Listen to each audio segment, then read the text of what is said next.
What is going on, everyone? My name is Benjamin Nowak, and in today's video we're talking about fall smallmouth fishing. Specifically smallmouth, specifically fall time of year, because this is my favorite time of year to fish, and smallmouth just become really predictable, and I love to chase them during the fall time because you can go out and catch some giant fish.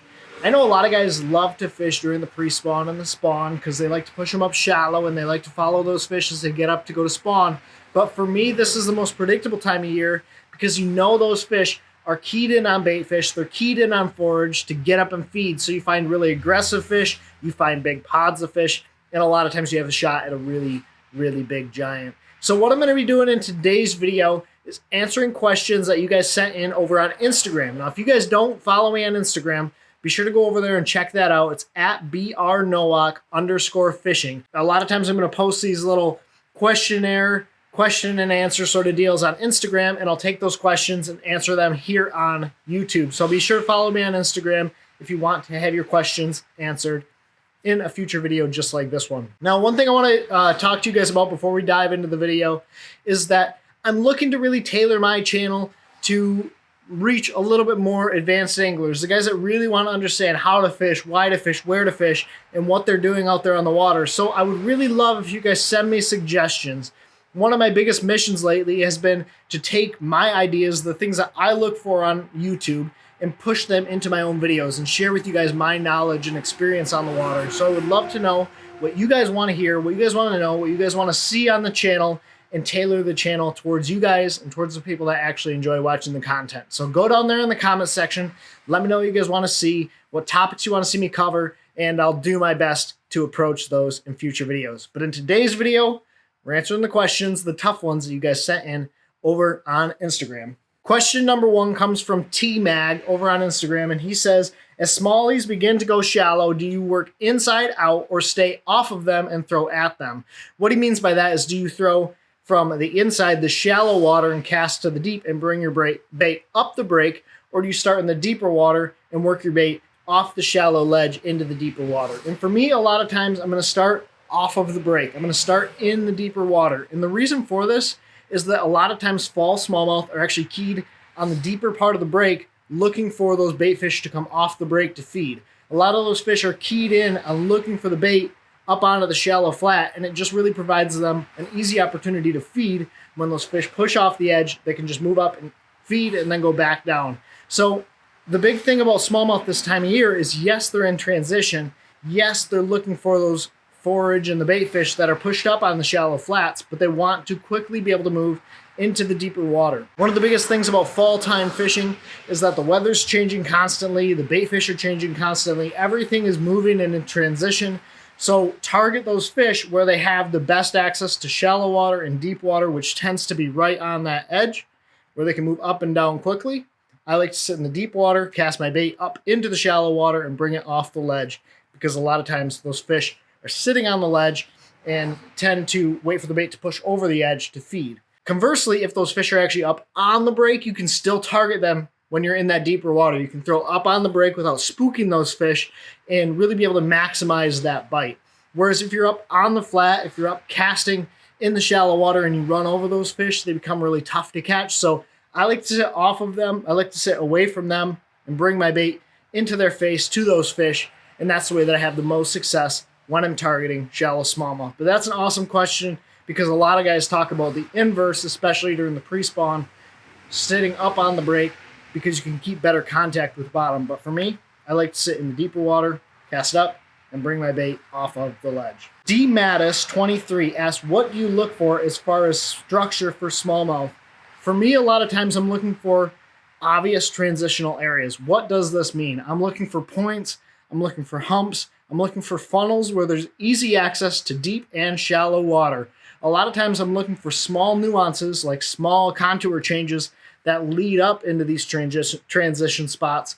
But these fish really want to have the access to deep water and shallow water. So those hard contour lines, those hard contour changes where there's something where those fish can move up quickly and move down quickly to feed is going to be the most ideal area. Now, if you can find a point, a hump, a ledge that has transition change on the bottom, like bottom composition change, whether it's rock to sand or boulders to pea gravel, that can be another really good location that just sweetens that area. But a lot of times, if you hit a bunch of locations, you hit a bunch of points, flats, channel swings, throughout the day, you're going to really figure out what those fish are dialed in on, and then you can run it around the lake.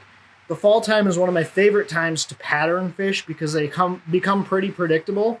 And if you catch them on an inside grass line where it drops off, maybe even just a couple feet, you can typically run that around the lake and have success fishing that pattern. So look for something different where those fish have access to deep water, shallow water, because the weather's constantly changing, the bait fish are constantly moving, and those fish are also constantly in transition. So just look for those access points to shallow water to feed, deep water to kind of stay more stable and consistent.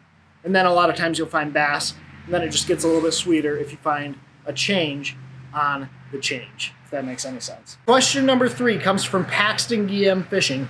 Where do the smallies push the bait to if the lake doesn't have creeks or deep pockets? This is something that I face a lot, especially up here in northern Michigan, where you have a bunch of glacial style lakes. Now, what a glacial lake is, or what it is typically featured as, is you have a small section of shallow water, very, very few, if any, creeks or arms or feeders, and a lot of the lake is deep water, steep breaks. What I'm looking for a lot of times is micro contour changes, small transition changes, inside turns, or small changes in the bottom, because this is where these fish are going to hold to. If there's not much change around the lake, they're going to key in on very, very small areas. So it makes it hard to actually go out and find them consistently, but when you do find them, it tends to be really, really mega schools as opposed to just a couple fish here or there. So glacial lakes can be really hard. These lakes where there's not many arms or creeks or pockets, but if you look for those small transitions, like if there's a point that comes out, look for a small turn in the point. Look for a small area on the point or on the swing where maybe it widens out. The bottom's not quite as steep. If you look for these small changes in the bottom, a lot of times fish tend to hang out there because there's not much else going on in the body of water. So what you're going to look for is small changes in the bottom, in the structure, in the contour changes where these fish can hang out, where they can ambush bait, because a lot of times necessarily the bass aren't pushing the bait in shallow water. They're ambushing them and just kind of waiting for them to show up there to feed on them. So yeah, they'll be following the bait fish. But for me, it's not so much that they're pushing them there. The bait fish just wants to migrate there throughout the day. So you're looking for those small contour changes that the bass can comfortably hang out on. And that gives them the best ambush point when it's a featureless body of water. Really good question, Paxton, because that's the style of body of water that I fish a lot as well. What is my favorite presentation based on perch feeding smallmouth? So when I'm fishing around perch feeders, the biggest thing I'm going to be keying in on is moving baits, but I'm also going to be keyed in on moving baits that are up in the water column for the most part. And the best way for me to do that is with a crankbait. Now, crankbait for me is one of my favorite ways to catch them because it's moving, it's aggressive. You can fish the bait very quickly. You can really move it through the water column and get a lot of bites. But anytime those fish are keyed in on perch or any bait fish really for the most part, the crankbait's a great way to catch these fish. One of the biggest things about cranking, especially in the fall time when those fish are keyed on bait fish for smallmouth bass, is I don't need to make contact with the bottom. The biggest key is keeping the bait clean, keeping the bait in the strike zone, and keeping the bait above the fish's head. When smallmouth are keyed in on bait fish or perch, they're typically looking up. They're looking up to feed. And so what you're going to want to do with this bait is keep it over their head so they can come up to it and eat it. If you're cranking this bait and it's digging along bottom and they're feeding upwards, they'll miss this bait when it's down on bottom, or they'll track it a long way and actually eat it when that bait lets off bottom to come back up to the boat. So you don't have to hit bottom. And what I like to do a lot of times is actually increase my line size and change the depth, or to change the depth that my bait is running. So if I'm fishing in 10 foot of water and I'm fishing the 14.5 dredger, I'm not afraid to throw 17-pound test fluorocarbon line. This lets me go upsize in my line to get the bait to actually come up off the bottom, have a little bit more ability to fight the fish better on heavier pound test line, and really it just kind of benefits me all around. Now, one of my favorite baits is the 14.5 dredger. I'm fishing it either in the natural HD perch color or the chartreuse blueback, but these are really, really good colors. Or I'll go to the 12 or the 10.5 size dredger. The thing about a dredger, it's a small profile body. It's a really loud bait, and it's just a great way to catch these fish. If they don't seem to be keyed in on something as aggressive as a crankbait, a swim bait like this Power Swimmer right here from Berkley is another great bait. And I like to upsize a little bit. So this is the 3.8-inch size swim bait. I'm looking for bigger bites. I'm fishing around bigger bait fish. So the 3.8-inch size Power Swimmer is the way that I like to go. And this color is IU. IU just across the board. It doesn't matter what swim bait I'm fishing. This is going to be a great color. Imitates perch really well. Imitates a variety of different forage. And if I get one out of the package here, you'll understand why. You have a greenish back and a cream style belly on this that looks like not only perch but shad or other sorts of bait fish that bass are keying in on and feeding on during the fall time. So for my moving baits, I'm fishing crankbaits and I'm fishing the Power Swimmer and the 3.8-inch size swim bait. And finally, when those fish seem to get really kind of keyed in a little bit closer to bottom, I like to go with the tube. Now this is something I've talked to my buddy Will Daniels a lot about, but a tube is a great bait to imitate perch anywhere that you're fishing. And a lot of people think it imitates gobies, and it does, but it's a great perch imitation as well. Because when you cast this bait out on a lighter jig head, a 3/8 ounce jig head, and you're stroking it up off the bottom, this bait is coming up and it's spiraling down. Coming up and spiraling down like a dying perch, a dying bait fish. So fishing like a watermelon red perch or watermelon red tube can be a great perch imitation just as well as a crankbait and a swim bait. It just depends on the mood of the fish and the fish that you're feeding or what the fish are feeding on as far as up off the bottom or down on the bottom. So that question comes from Luke Nick 342. Thank you, Nick. But those are my 3 favorite baits to throw when I'm keying in on bass that are feeding on perch. And finally, Noah Drill Fishing asks, do patterns change throughout the day more in the fall with the temperatures changing so drastically? And this is one of the points I've keyed in on a little bit throughout this video, but there's a lot of transition. There's a lot of weather changes. In the morning, it's 40 degrees. In the afternoon, it's 65 degrees. The weather's constantly changing, and this fish's mood is going to change throughout the day. One thing that I've noticed is that there are smaller bite windows in the fall, which typically means you'll have a great bite window in the morning, you'll have an okay bite window around 1 o'clock, 2 o'clock, and then a great bite window again in the evening time where they want to feed up really heavily. But in those in-betweens, those fish are constantly in transition, so you might only pick off 1 or 2 here or there. You have to constantly be willing to move, transition, and follow these fish where they're going throughout the day. Again, like I said, this is a great time of year to pattern fish. You can follow fish pretty easily. So what you're going to look for is areas or specific nuances about the area you're fishing to be able to move with them throughout the day, because bass and forage are going to change as the weather changes. Maybe in the morning, they're in that little bit deeper water off the break.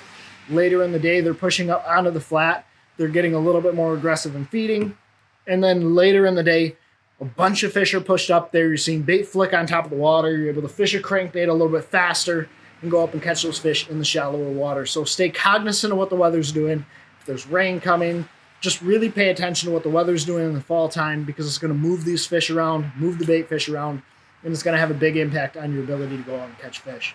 So that's what I'm keying in on this fall, and that's how I'm going to be targeting these smallmouth the next time that I make it to the water. Now, we have some really cool things coming up on the channel.